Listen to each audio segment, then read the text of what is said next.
Planner. Today, we're diving into the major online backlash facing K-pop superstar V from BTS. We're going to break down exactly how one single charity event spiraled into this huge storm of criticism online. Nothing he does seems normal. I mean, wow. According to Karebu, that's just a taste of the super harsh criticism being thrown at one of the world's biggest idols. This is all part of a massive backlash that has just blown up online. So what is really going on here? How did this happen? Let's get into it and unpack the one event that started this whole firestorm, and then look at the wave of accusations that followed.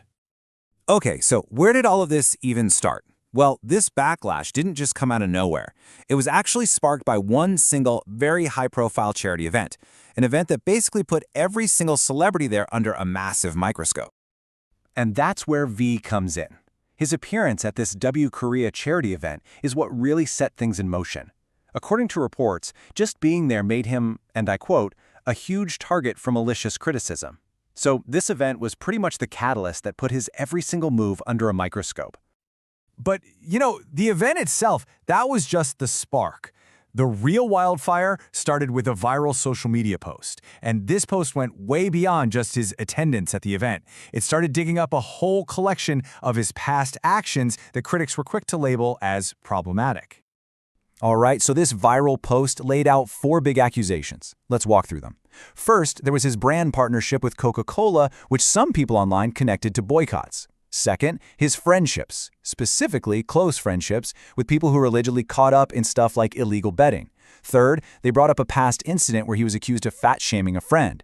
And last, there were allegations that he used a racial slur, not just once, but on multiple occasions. So you put all that together, and that's basically the core of the case that was being built against him online.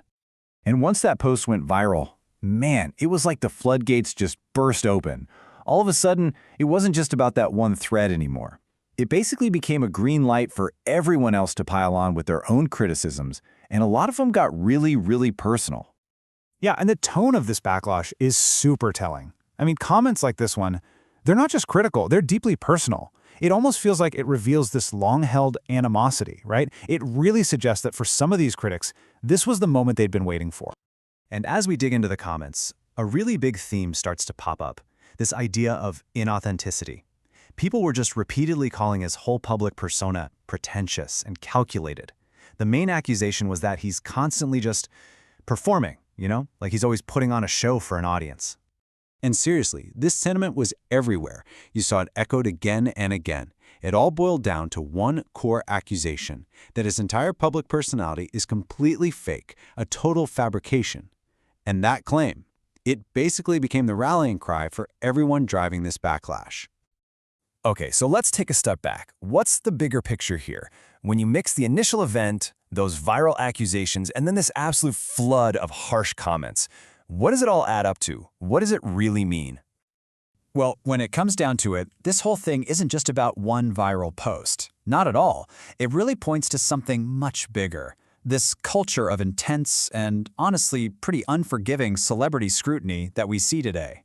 It's a world where every single action, past and present, is always being re-examined under a powerful microscope.